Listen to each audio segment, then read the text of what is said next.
It was slow to wake up this morning. Every time I wake up in the middle of a dream or around a dream, it's like there's no way I want to get out of bed. That's fair. I had to make coffee and everything. But then I woke up to trying to figure out in my head how you could solve the whole problem of, like Elon Musk says, oh, don't worry about saving money and stuff because everything is going to be free in like 3 years or something. It's like, which I think is even if the chance the prediction's wrong, that's even if he's 99% chance he's right, which debatable or whatever. It's like still that it's probably bad advice. Like you don't want to be responsible for it. Anyways, but I was thinking about like how do you bridge the time where companies have money and people don't have money because AI replaces everyone, or robotics do or whatever. And I was just thinking like, how they do carbon tax credits or like carbon, not tax credits, but they do, what's it called? It's basically like some companies buy credits from other people to offset their carbon emissions or something like that. So it's like they're still using the same amount of power as they need, but they pay like, so much of it to carbon tax. Yeah, it's not is it a carbon? Because we don't have a carbon tax here, I don't think, do we? It's like but they still buy credits, like offset credits, to say that they're carbon neutral. So it's kind of like a scam. But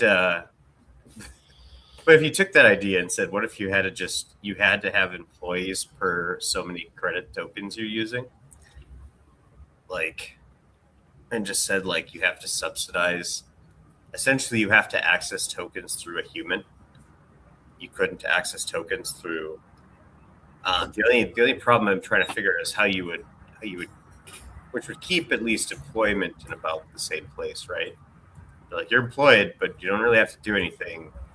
You're here to give us a grant of credits that we are allowed to use. The big thing is how could you make it so that people would be charged a rate? That's a big question. Like how could I, if that was the case, how could I make myself more valuable as a credit exchange? Anyways, weird ass shit I woke up to this morning in my head. You dream about strange things, nerd. That wasn't my dream. That was what was I dreaming about? Oh fuck! What was I dreaming about? I was dreaming about something else. I don't know. It's weird how dreams they're so inconsequential that you lose them right away almost. Although yesterday I had a dream in the morning that I was on this basketball team, and I was like kind of like a star player, even though I don't play basketball. I'm not a big fan of basketball. But I perceived myself in the dream as being good, but the coach would not put me in, and it was like, nope, you're not getting any play time. So like in one part of the dream, I just remember myself curled up on a ball at the side of the court, just sad that I wasn't getting to play the game. So how are things with you? Did you get a good look at some stuff on a pier the other day? Oh, things are improving. Like I'm starting to wake up with morning woodies again. Oh, nice. And what just from running or blood flow? What? I'm showing. I'm observing improvements. I mean, it's not like rock hard spring chicken, but I'm noticing a difference in my physiology. Yeah, and that's because of running, or because of are you doing more workouts, or what? Well, I mean, it's a combination of cycling, and running. I think running probably contributes the most to it compared to cycling. Um, yeah, I mean, last night I drove out to Hialeah, the other like 45 minutes outside of Miami, and I just shot around for like half an hour. Um, hmm.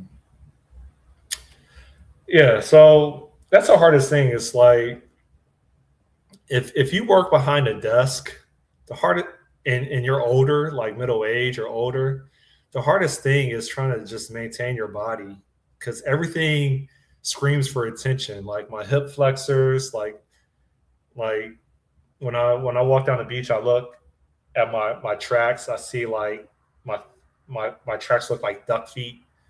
Like everything requires like focus and effort to build muscle support. I don't know if you're familiar with like hip flexors and why they're valuable in regards to preventing injury. Yeah, I think they're the thing that always hurts the most when I'm done with long runs. Like Your whenever I hip run a half flexors? marathon. Really? Yeah, I think Your so. hips? They're like, yeah, on your hips, right? Yeah, Yeah, but you're going in the forward motion with hip flexors. I mean, the context was your lateral motion with your so like imagine doing a side kick or a split. yeah. Oh yeah, yeah. Um, for whatever reason, that when I do long runs, maybe it's just like because you're doing Woo! using it a little bit Shit. Like, yeah. I'm sorry. I got excited. about hip flex. I No, thought so Gambler was maybe on again. I was like, I'm, dang. I'm running an Android emulator, and Hmm. I told Codex to implement a feature so that there's a video overview. Good stuff. So that I told Codex to implement this feature so that when when a user opens up a blueprint for execution, hence they're going to go through the workflow, that there's an optional video overview for the entire blueprint Hmm. that's up to 90 seconds. And there's also a for each phase, there's also an optional video overview for each phase. And so I told it to launch Android emulator and exercise the feature and take screenshots. And I'm looking at it in real time as it demonstrates the feature. And so, yeah, that's why I got excited because I thought it was going to be a lot more effort. I mean, I still have to clean it up, but yeah. Cool. Cool. I No, think the shoot. Hold up.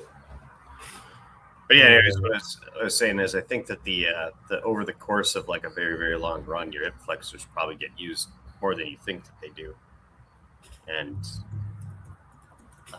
even if it's less than your calves or your quads or your whatever other your core even, which you're working daily all the time. But I think like I don't know those I get done and it's like those things like my hips always hurt for whatever reason.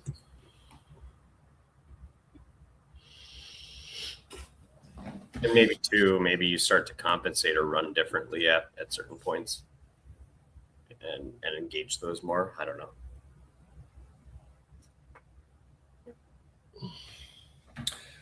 All right, so like there's so many monetization strategies. Um, there's Team Sync, there's Fleet Sync, there's Earn Sync. Team What about the Sync, kitchen sink? huh? What about the kitchen sink? No, that's not added yet. That's not part of the business plan.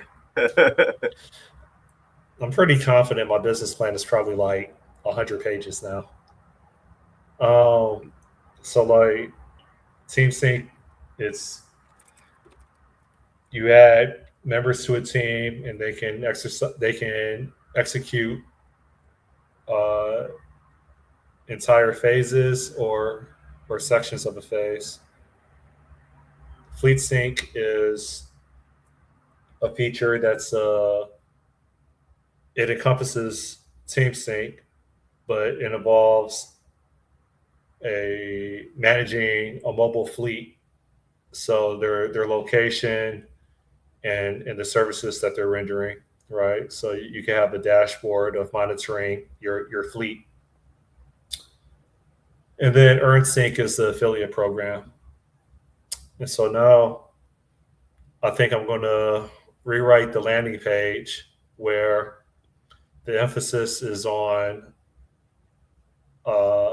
pasting in a YouTube video link and generating a blueprint that has phase sections and sub clips for each phase. And then using AI or what? Or no, it's not AI. It's already wrote the YouTube video link to blueprint integration. I wrote that like a month ago. So you literally just paste in the YouTube URL, and it generates a blueprint via YouTube's API. So with YouTube's API, it already has like transcription and all that stuff. So you can basically. Oh, I see. It has a lot of metadata for you to generate a blueprint. And so with that, someone can basically now take. Time for a demo. Hear me out. They can take someone else's video content, generate a blueprint from it, and monetize it. Oh, yeah, I know. Stealing. Pirates of the Caribbean. Well, the YouTube creator can. The YouTube creator can take over and create their own blueprint. And now you can have multiple blueprints of the same YouTube video, in which the YouTube creator, their blueprint will be the one that gets showcased in the marketplace. But it's in the best interest. I don't know. That's a short spill. Hold on for a second. That is a primary welcome page logo. The page is HiveSync, blah, blah, blah. Keep HiveSync as the main identity. Use a small team logo inside the existing team navigation tab. Okay.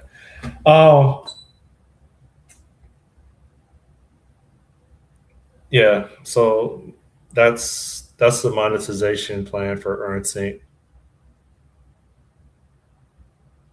Is you could take videos, because something that I learned, again, that I don't know if you agree with it or not, that cosigns like my product idea is, I was talking to one of my work colleagues over the phone, and he was working on his BMW.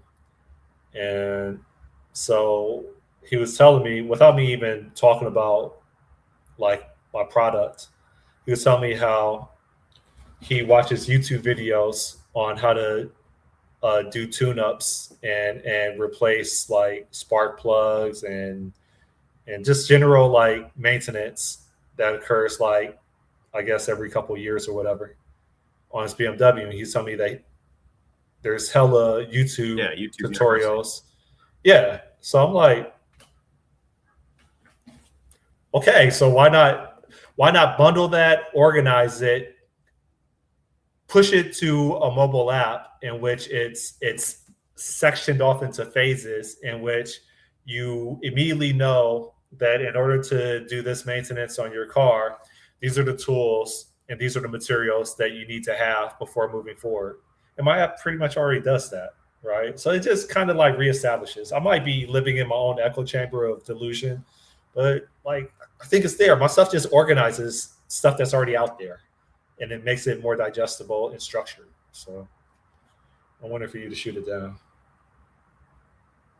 I mean, it's basically courses without hosting. I mean, it's been an education platform.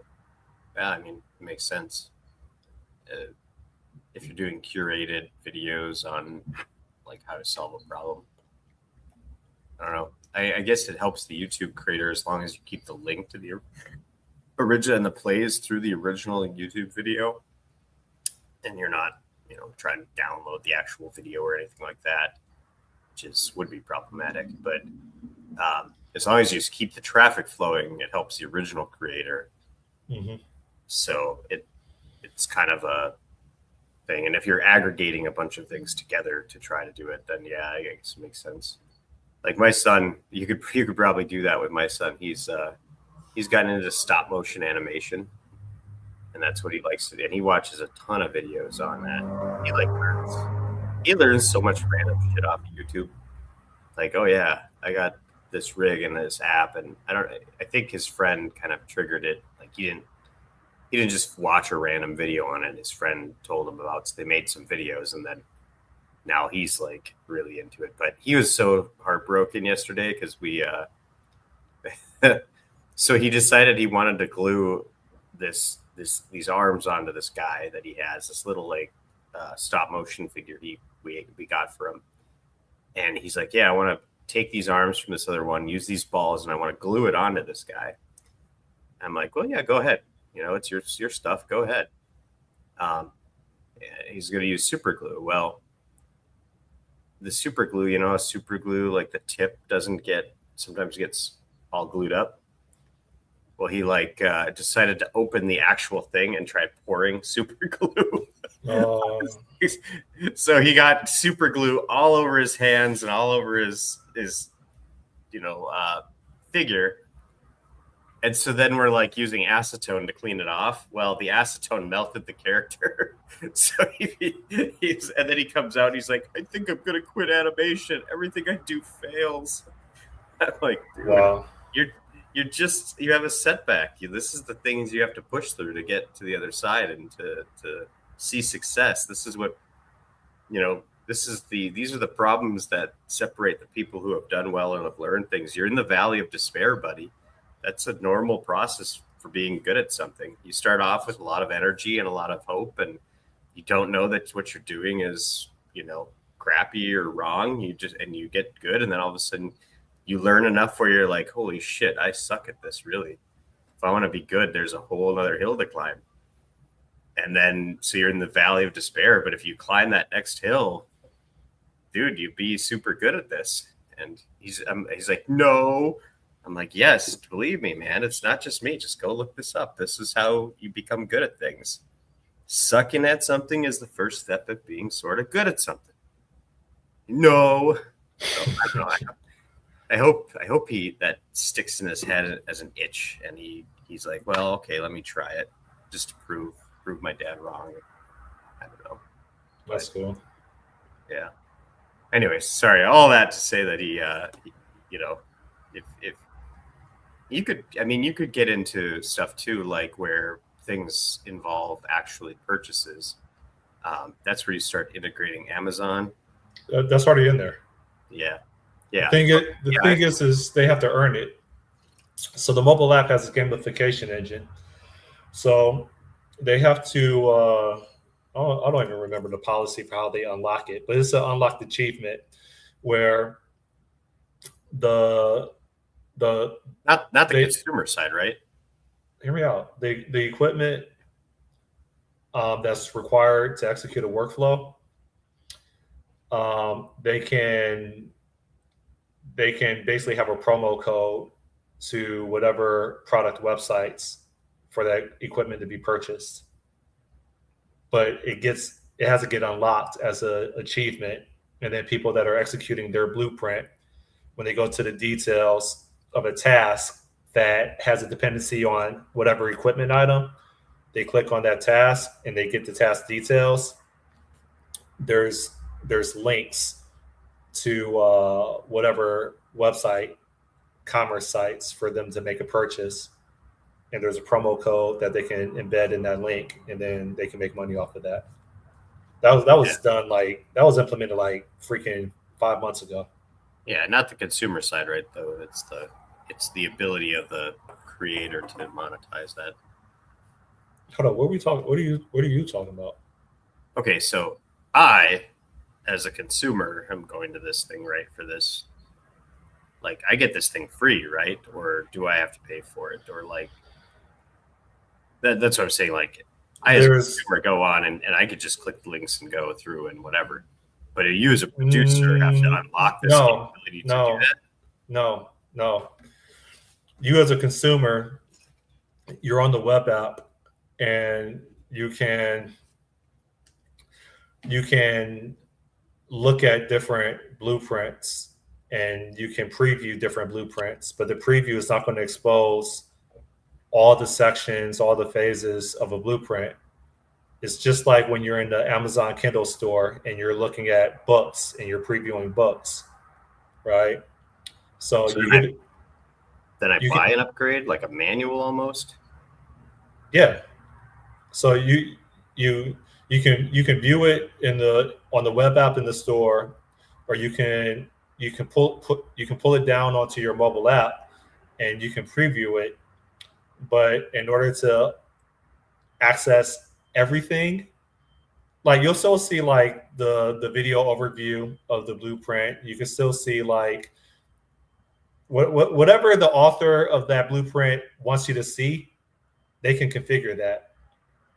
But then if you want to go ahead and buy it, then you have to buy it through the web application. Now, can blueprints be, well, I'll pause. That's the latter part, okay? To answer your question, Sean, that latter part is an unlocked achievement. So by default, to curate actual blueprint authors from people that just spam the system with slop, you have to have, I think you have to have a blueprint that has been successfully downloaded and executed from start to finish by 5 different users. Once you've accomplished that as an achievement or accomplishment, then you can reserve the right to start monetizing your blueprint. Yeah, and is the anti-fraud, how do you prevent the fraud then? How you prevent people from cloning a blueprint and then selling it as their own? No, just have, hey, 5 friends, go and pretend like you did this for me. That's perfectly fine. They still have to go through the motion of checking off each item. It's whatever.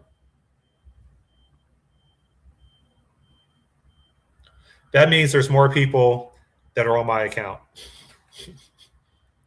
or on the platform. That means there's more people that I can spam. That means that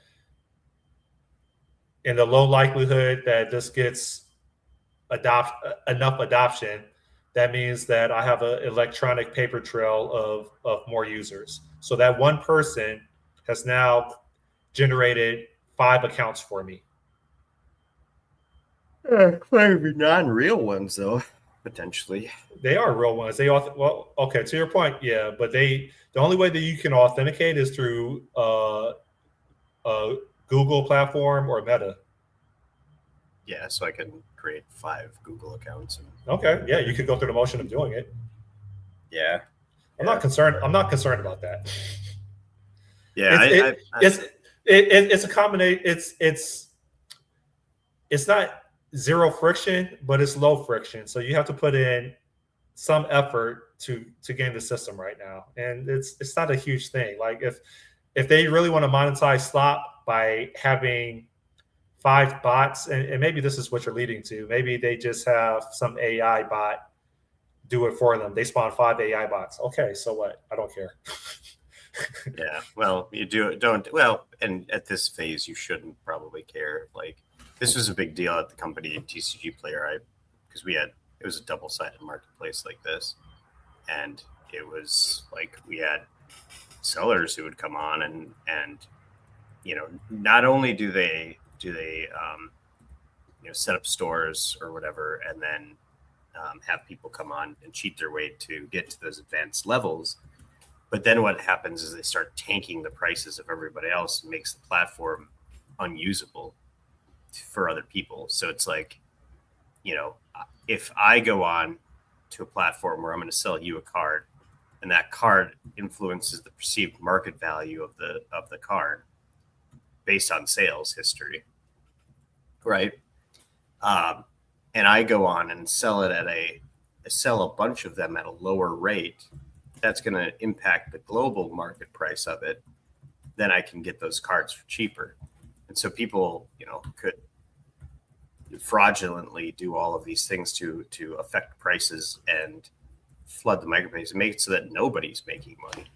So you have to combat fraud pretty hard in a double-sided marketplace such as this.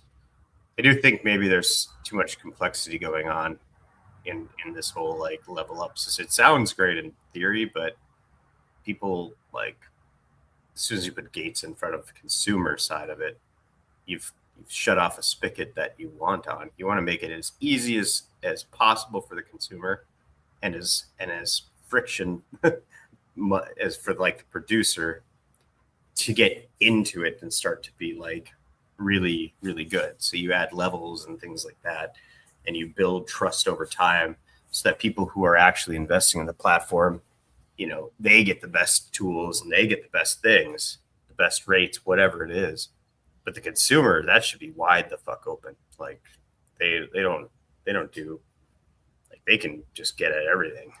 So, but if they could get at what the content that they want, someone creates, and so you're offering a curation though. It sounds like is a curated experience of a derived product of a curated experience where it's like, I am going to solve this problem for you and put together a guide that solves this problem based off of videos and available tools and links and things like that, and whatever. It provides structure. Yes. Yeah. So obviously you're probably going to sell that part. So these are basically courses. That's what you're selling. And then an execution framework around them is from what I understand. For an individual's, I don't know, but I mean the video part of the blueprint execution, that's optional. It's something that could be toggled on and off by the creator of the blueprint. Yeah, it also sounds like you have multiple possible products here. Like it's a whole bunch of them, and I'm trying to and I want to see which one, if any, bubbles to the top. Yeah, so you use HiveSync as your backend, and why don't you just white label them each then? Like I am. So it is. So you have like different sales funnels, different. Oh, you said what? You said brands, different brands, different sales funnels, same backing engine, but branded differently and stuff like that to see what actually works. And yeah. Hold up. You mean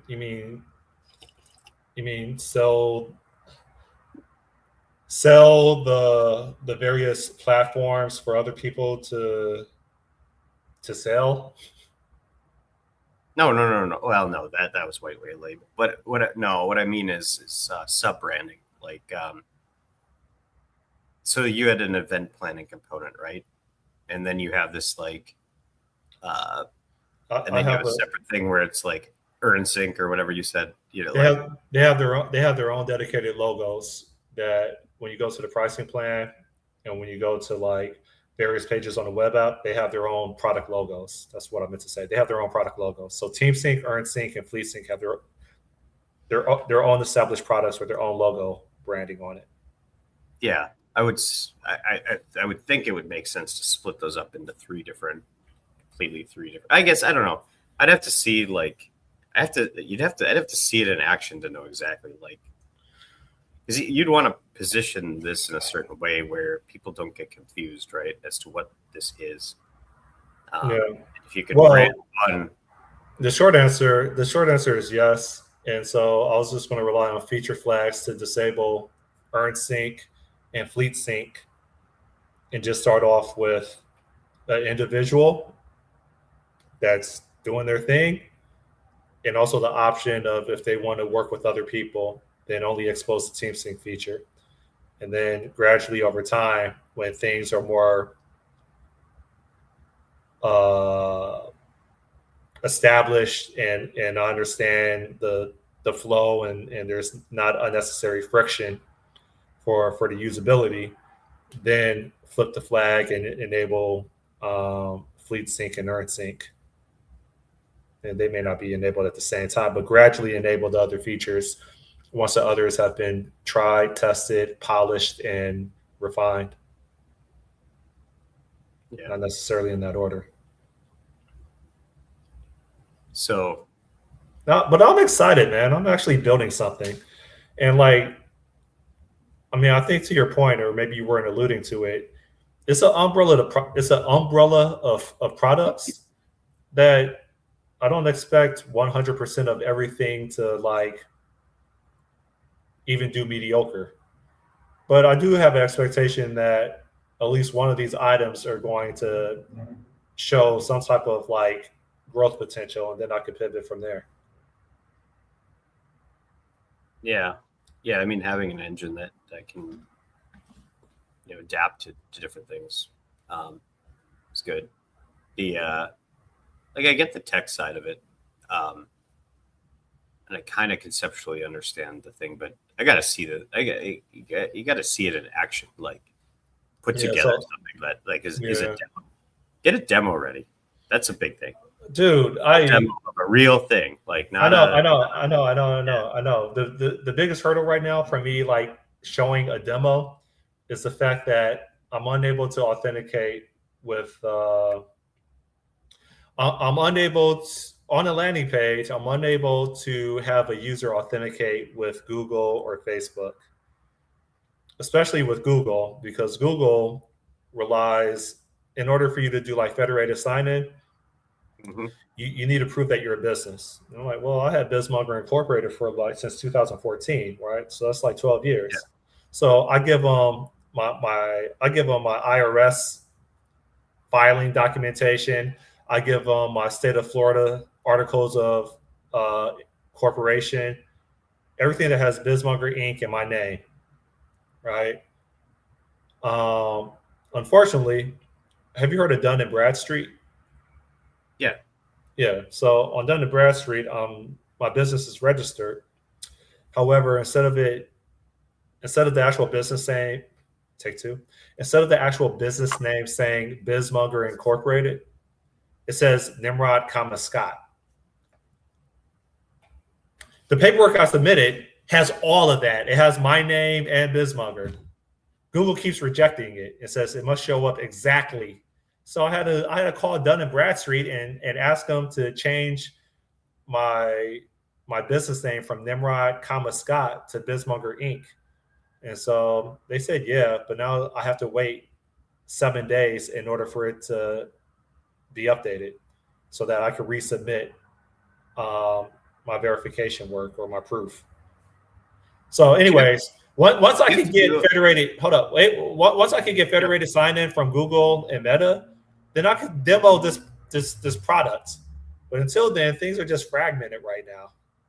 The Codex, it knows how to hack and get into these features, but I don't know how to do it without hacking more things up. And I would really prefer demoing end to end, landing page, sign into Google or sign into Meta, and then take it from there. All right, I'm listening. I was gonna say, I wonder, do you have to do that if you go through like Auth0 or Okta or something like that, an identity provider like that, or do they just set that up for you? I don't know. I just know that my upfront decision is I'm not going to require users to supply their username and password. I'd rather just rely on a platform that has billions of people and they could just sign into that. Unless you're Amish, you're going to have either Gmail or some account on Meta. You don't even have to have Gmail. You're going to probably be registered somehow, some way with Google. And more than likely, if you're under the age of 50, you probably have some Facebook account.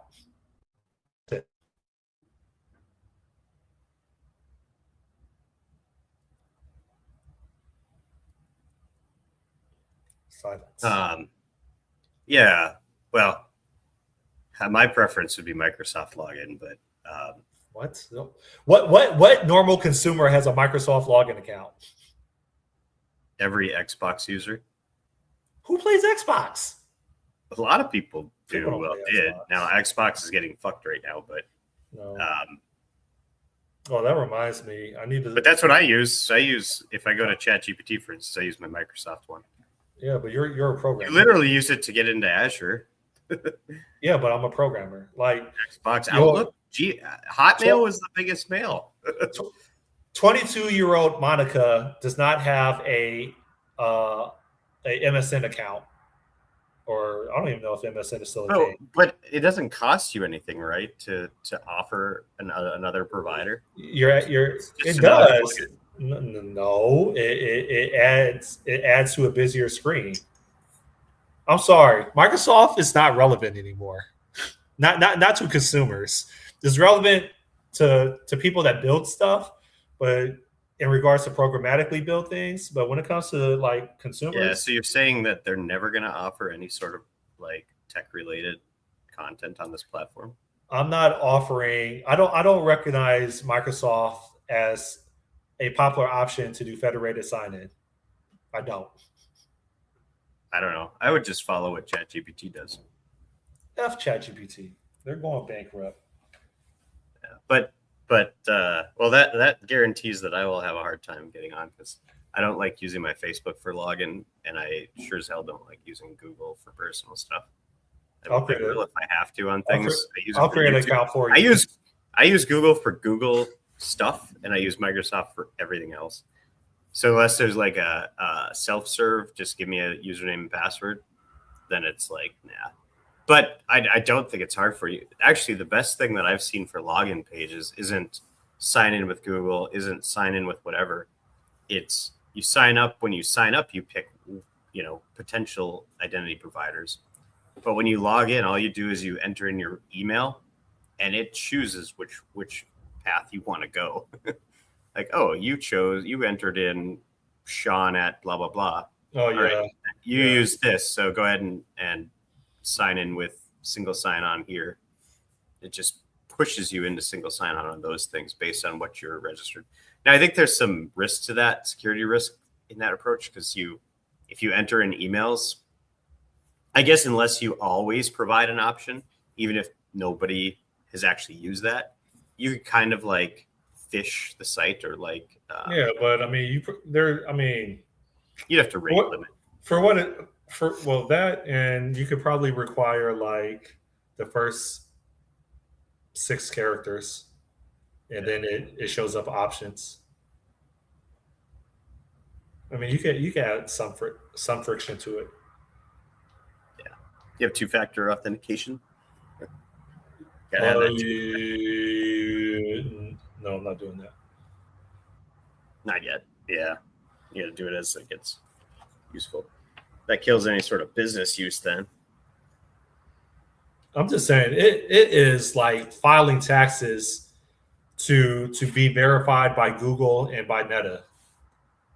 Like, and so they don't want and Stripe yeah, and Twilio.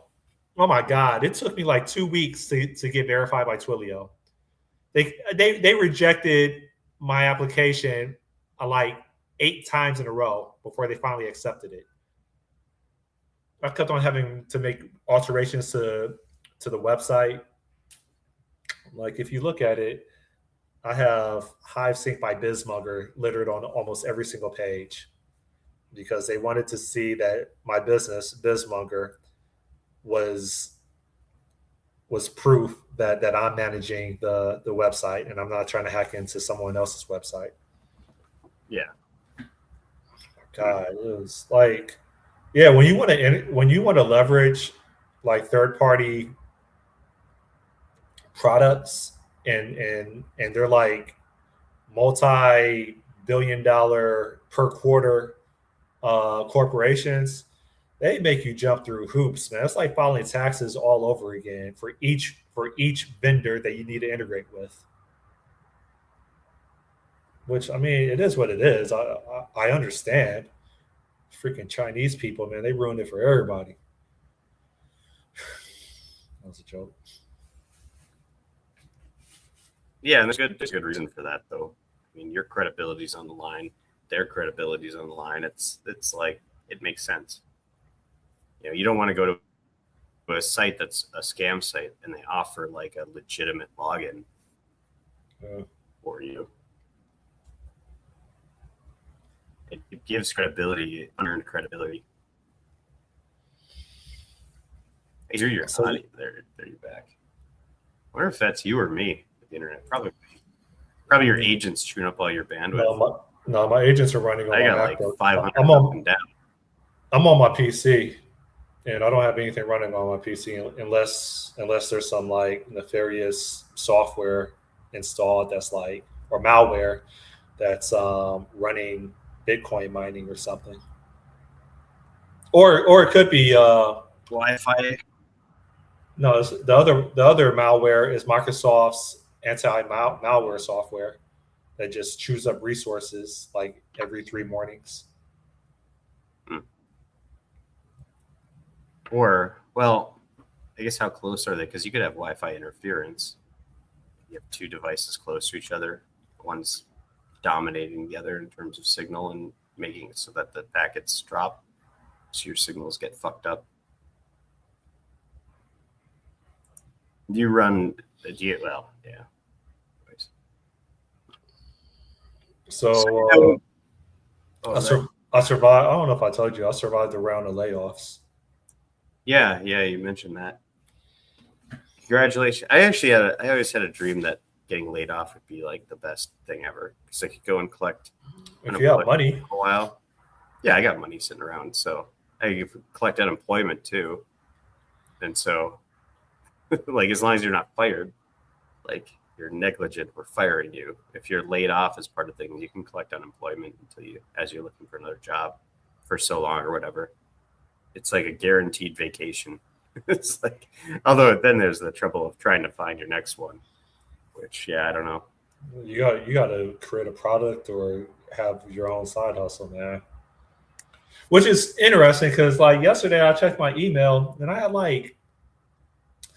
4 like tech recruiter emails, and like only one of them was Indian. The others, they I mean, it's fair that they could use like American names and still be like Indian.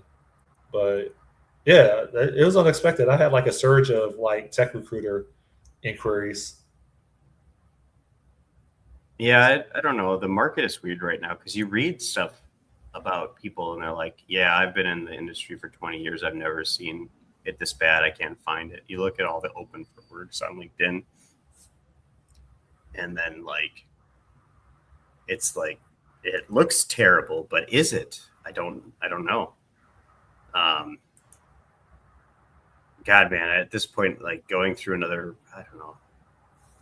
Like I feel like I don't know. I actually was going to talk to you about this because I was thinking about this on my run the other day. I was listening to this book on Fuck Yourself, and they talk about being wired to win.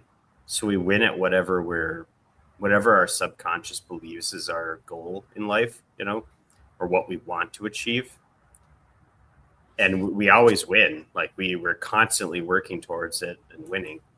And so if we have unexpected results or we're not getting somewhere, it's not because we don't want that thing. It's our subconscious doesn't think we want that thing.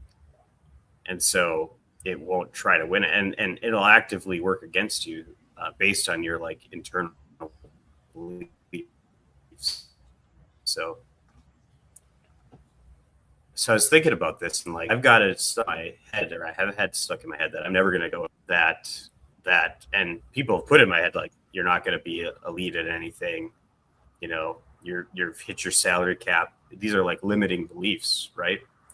And so as soon as you start to actually succeed at something, your brain takes or actually get to your goals, if those goals are contrary to what you actually believe about yourself, your mind will actually step in and sabotage the whole fucking thing. Right? So it's like I was this last, from probably about, I don't know, October, maybe, I don't know when, to March, I was just on fire at work. I was doing great. I was like eyeing promotions and stuff. And, you start to see the success start to come in. And then all of a sudden, like, my mind shuts the fuck off. Like, I can't do shit.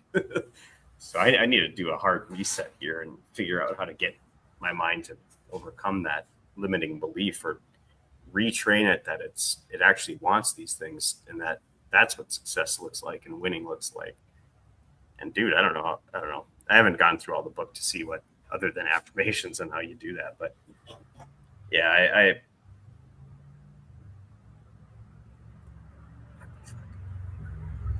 anyways. There. Yeah. Sorry, I got a weird message about something. But yeah, I was. I think that maybe that's why, at a certain point at work, like everywhere I've gone, the first couple of years, I just do fucking exceptional, and then I just, like, my mind just shuts off, like it just doesn't want to do it, and it's like I don't know how to get beyond this anymore. I gotta figure out how to do it, reset. I don't know, because like I've never worked at a bad place. I've never worked at a place that's just objectively like. I've always worked with great people. I've always worked with interesting problems. Like, you could say what you want about like leadership or whatever, but leadership in every corporate job is just about the same. But like, man, I don't know. I feel like I'm sabotaging my own success in life, and I got to figure out how to turn that around. So we'll see. But yeah. So next week, not on, because I'm going to be getting off the cruise ship about the time we'd be doing this. So a little after, maybe. Yeah, you're always on vacation. No, I'm not. I was looking at somebody at my work was like, yeah, I got another, like they schedule like 10 more days in just between now and the end of summer. And I'm like I took one vacation in the spring. Sometimes I'll take Fridays, right? And this one, and then I have one more in the fall, I think. So I don't use vacation nearly as much as other people do, I think, historically. Like Google Play just sent me another message. Now my developer account is restricted. Why?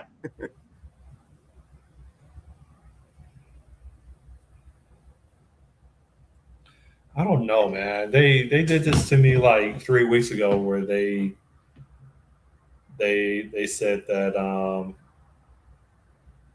I forgot the term that they used, but they basically like banned me, and then they gave me like 3 days to Heal. appeal. And I'm like, ban me for what? What did I do? And They I won't emailed tell them. you. I emailed them that I'm like, I don't know why. I don't know why I'm being blah blah blah blah. I have no clue. Please, please help me understand what policy I broke, because I haven't done anything. And then, like 3 days later, they said, okay, you've been reinstated. Like, what did I do?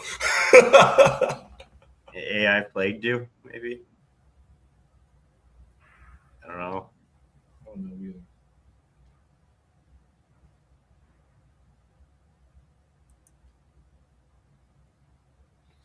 Yeah, there's definitely barriers to entry for this stuff, man.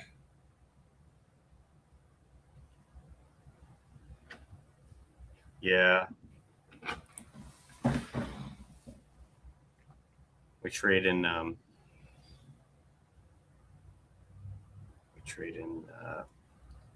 legitimacy. And yeah. Anyways. They show me a Jira ticket. And they're like, Scott, how long is this going to take you? Like, on a conference call. I'm like, I don't know. Like, let me read through it. You mean how long is it going to take my agentics to do this? I'm like, is this still 3 points? I'm like, no, this is 5 points. They're like, why do you think it's 5 points? I'm like, because it has a lot of writing in the description. Well, 3 points should be, 3 to 5 business days. That's not going to happen. No, this will probably take more. Like they completely bypass the analysis and design phase of the software development lifecycle, and then they get disappointed and concerned and have meetings about why we miss our estimates because you don't do analysis and design. You just say, "Ta-da! Here's the work that you're going to do. You have 5 minutes to tell me how long it's going to take you to do it." No going through the motions of identifying the tasks required or what it means to deliver this. Yeah, I really it's wish not, they take swags as actual predictions, and it's like no. I think software development would be so much easier if Scrum Masters and project managers actually built software before. I know it's a crazy idea. Right. If you actually built software before, if you actually built something and shipped something, that should be a prerequisite to either be a Scrum Master or a project manager. I know it's a crazy, wild idea, but if you're developing policies to manage the software development effort, you probably should have built software before. And then you have a little bit more insight. I won't get fired for this video. You're like, yeah, probably. Yeah. So I agree fully with Scrum Masters. Project managers, depending on how they project manage it, it's a little different. No, you should, as a project manager, sometime in your life, even if it was prehistoric in the 90s, a prerequisite is you should have been able to build and ship something. It could have been 20 years ago. Doesn't matter. That should be a prerequisite. Else, I'm going to get fired. You're nothing but a professional status taker. You're just going to keep asking what's the status of something, and you're not actually taking leadership and figuring out what are the risks, what are the reoccurring patterns that keep happening, hence reoccurring, and let's put together a strategy or tactics so that we can get past this and move on to bigger and better challenges. But a project manager, those questions don't get asked. Yeah, well, project managers, they're project managers, not product managers, which is different. Project managers, they have their own, so imagine you work for a company that has your manufacturer, and the software that you're going to use for your manufacturing systems is one component of it, but you're also juggling delivery dates of things, and they have to align, and there's work you can do in parallel and optimizing work that can be run in parallel to reduce things.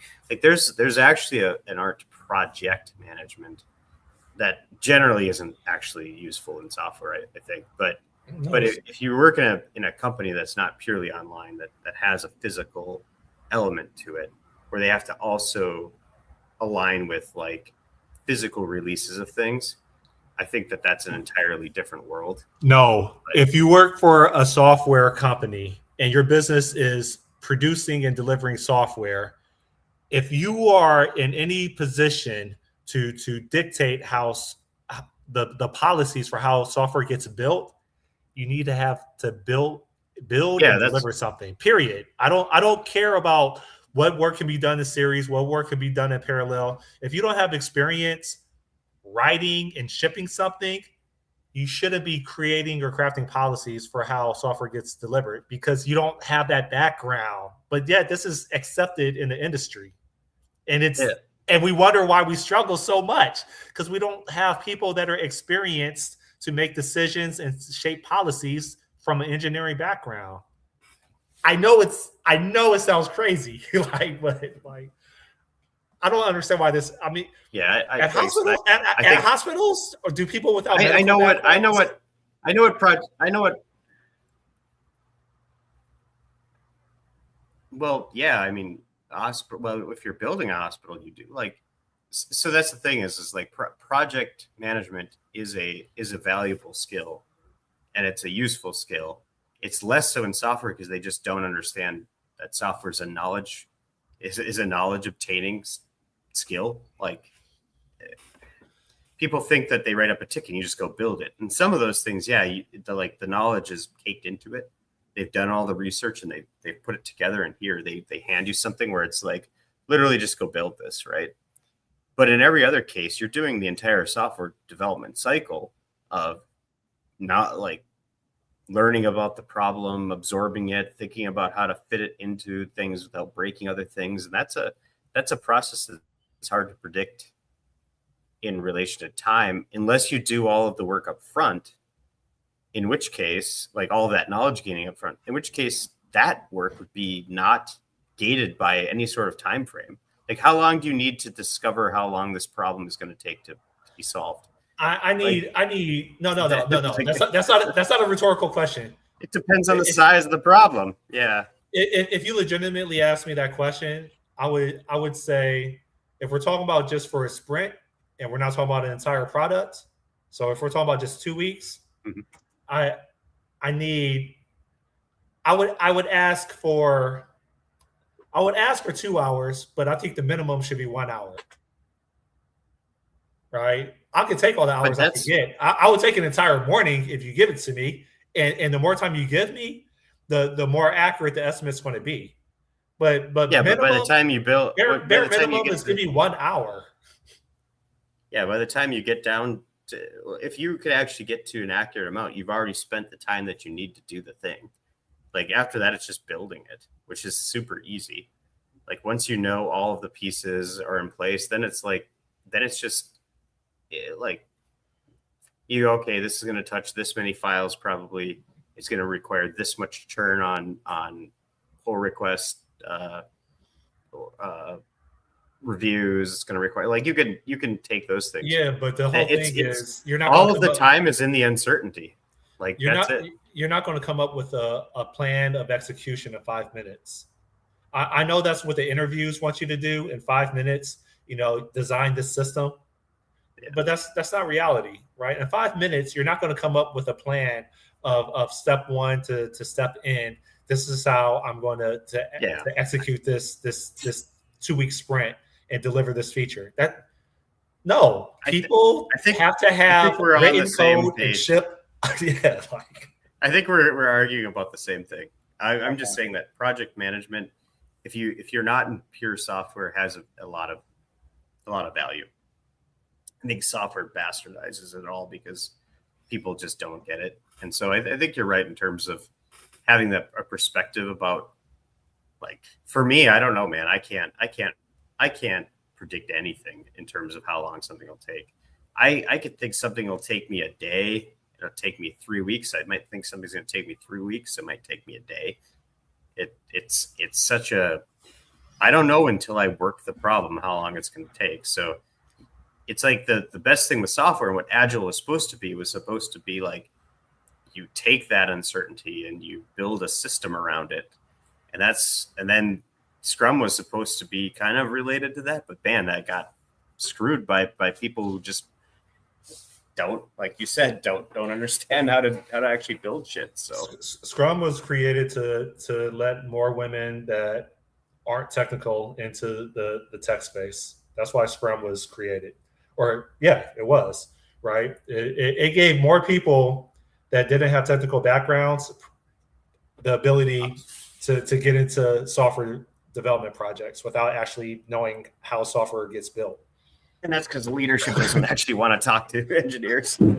They hate engineers. They hate us. I mean, I'm going to get fired for that statement too, but it's like... You've said that before. Yeah, I have. But like, it's just weird. The people that assign work and tell you what you need to deliver and tell you how you should deliver it and tell you why your estimate you should reconsider are people that haven't built software. They haven't built it. So I'm going to have to delete this video. But anyways, They still have my motorcycle. I haven't had a motorcycle this entire summer. how do they still have your motorcycle? You know, an interesting interview question that I'll probably ask if I stay employed and they tell me to interview people is apparently like catalog numbers for parts they can get deprecated because parts can be versioned, right?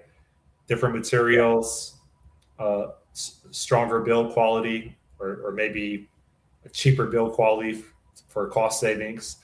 So, anyways, the dealership told me that they put in an order for a part, and then after like 3 weeks to a month of that part never coming in, they went to check on the status, and for the manufacturer company, like they no longer supported that part, so they no longer shipped that part because that part was deprecated in their system, and their system restricts them from doing anything with that part in regards to like shipping.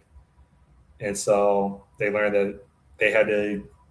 There's a new part number, same function of the original part, and so and all this stuff is coming from Italy, right? So it takes like at least 2 weeks for it to get over here. Well, I don't know if it's at least 2 weeks, but it takes a while for it to get from Italy to Miami.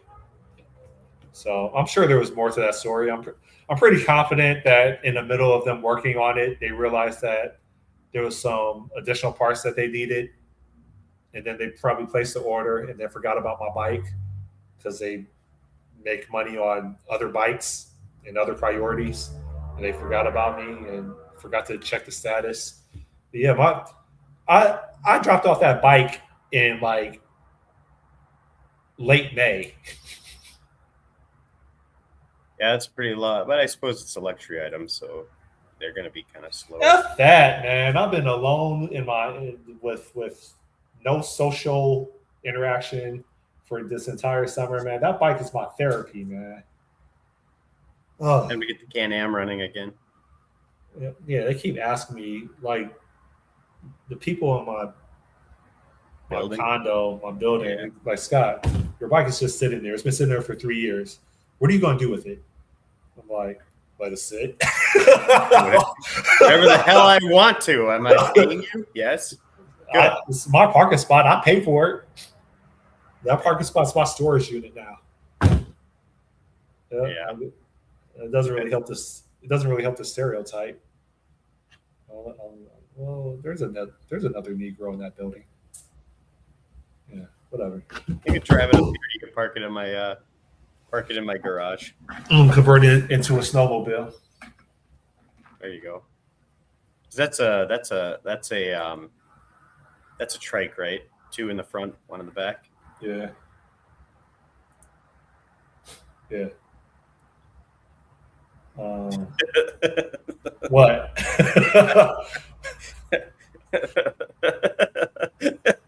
What? I read into your chuckle. Nah, What is it like? Yeah. nah, Anyways. I don't know where your mind is. All right, sure. But yeah. Once I could get approved by Meta and Google, I'll be able to show you a demo. And I think that's the last barrier to version 1. Can't you like? It's been a while, but I've worked on a few things where I've like set up single sign-on locally though. Just like they have sandbox environments that you can do this. Are you only running it out of your production environment? Is that the idea, or? I have a test environment and I have a production environment. Hold up. What was the intent of your question? Because you can set up like local SSO. It's just to have like production ready. Sorry, SSO. You need I didn't know that. have like that. I'm pretty sure. Like it's been a long time since I've done that. But last time I did it. I went to like Facebook's like developer center and I set up like a sandbox. All you had to do is give them like the redirect URL, and they'll do it. But it's like it's very limited and not it's not you can't use it for production, right? So, but I don't know. But maybe they've changed the game since then. Security is different now.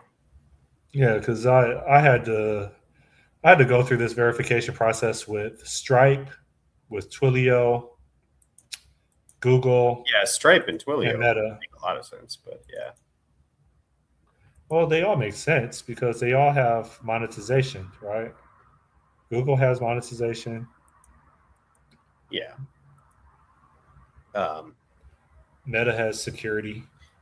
Like I said, I wonder if it's easier if you go through a third party, like if you go through Firebase or not. Firebase is Google, but or if you went through Auth0 or Okta or any other identity provider.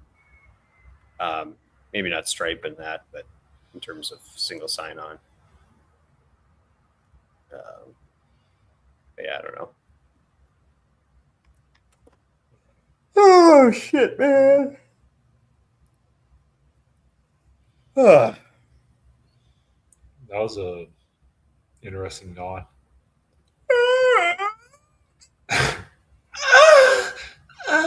Cat, my kitty to meow for you. You got too many animals. He's a good cat. He loves me because I saved him from our dogs killing him when he was a kid, a baby. So I imprinted on him. So my dog was in there snarling. Luckily, he was a French bulldog, so he's got like no mouth. Trying to kill him. I go, hey, get out of there. And I save him. And I got this little cat. He's bleeding and stuff. I was like, oh, shit. I was so mad because like I think I wasn't mad at my daughter, but I was upset because she didn't like close the door all the way, so the dog got in and started attacking it. Ever since then, I think he loves me. He doesn't really bite me much, or he probably doesn't play. But every time he tries to bite me, I just get out of here, cat.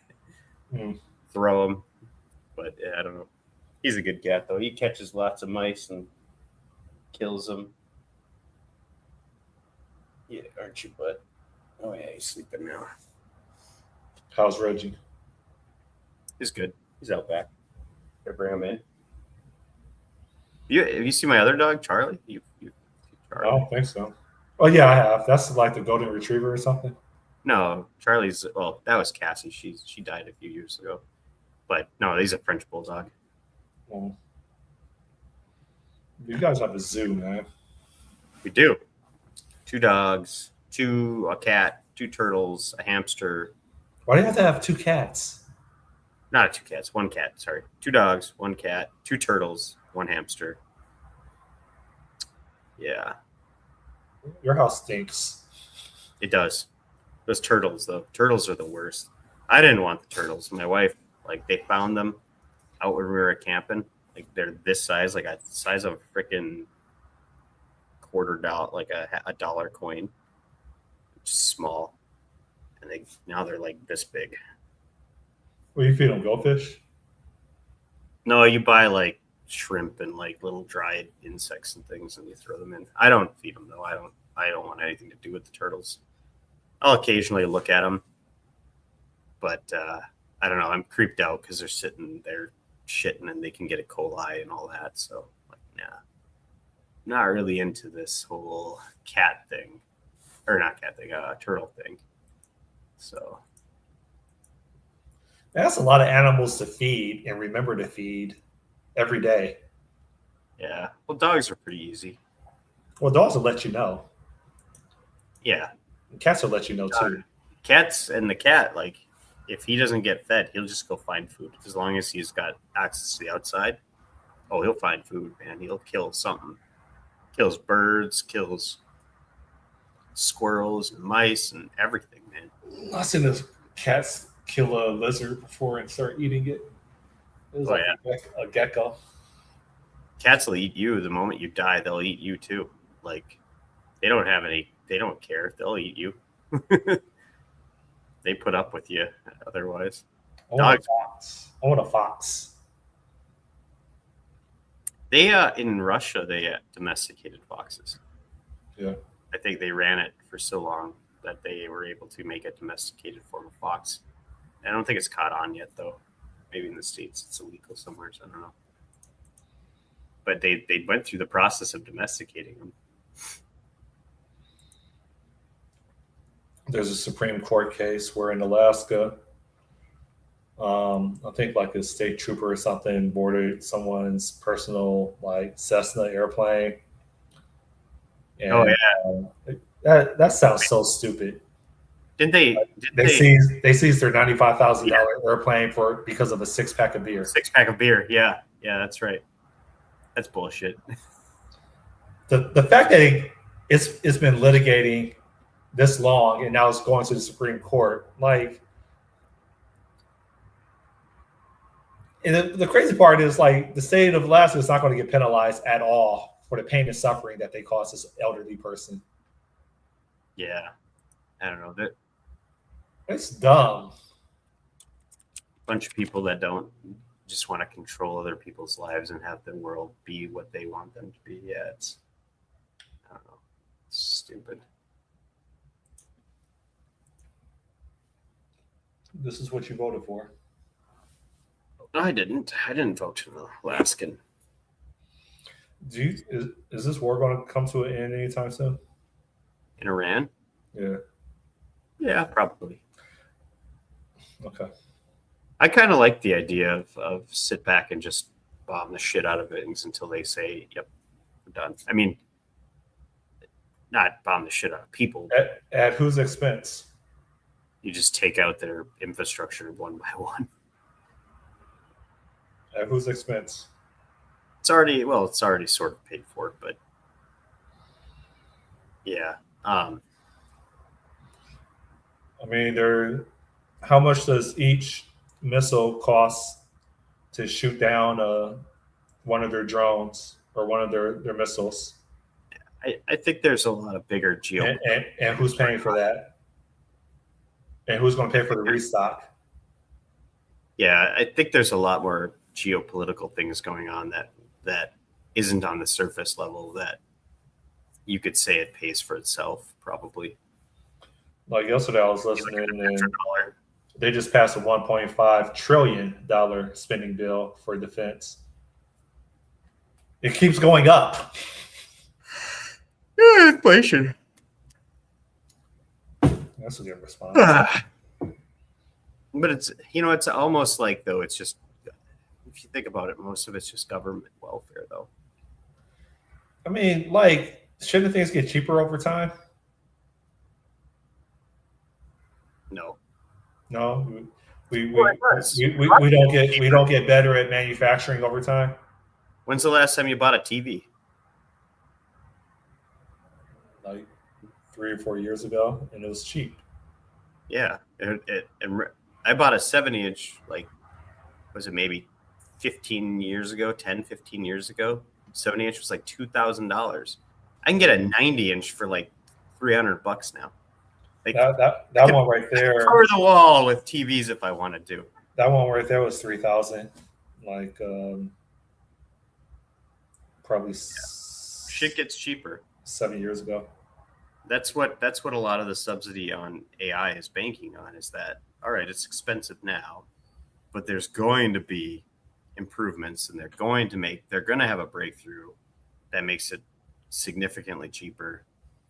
And that's kind of the idea, is that, I don't know. I also saw this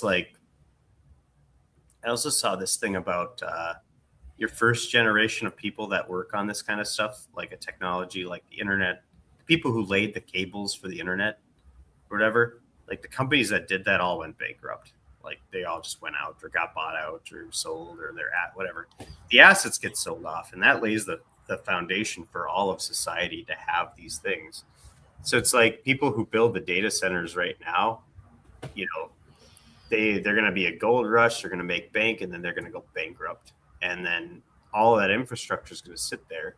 It's going to be purchased up by someone else, and then it's going to become the real thing that society basically owns and runs on. But yeah, I don't know, man. World's changing. We got to solve the problem for extreme abundance, though. How do you survive to that point? I don't know either. Well, I think I should get ready to go to work now.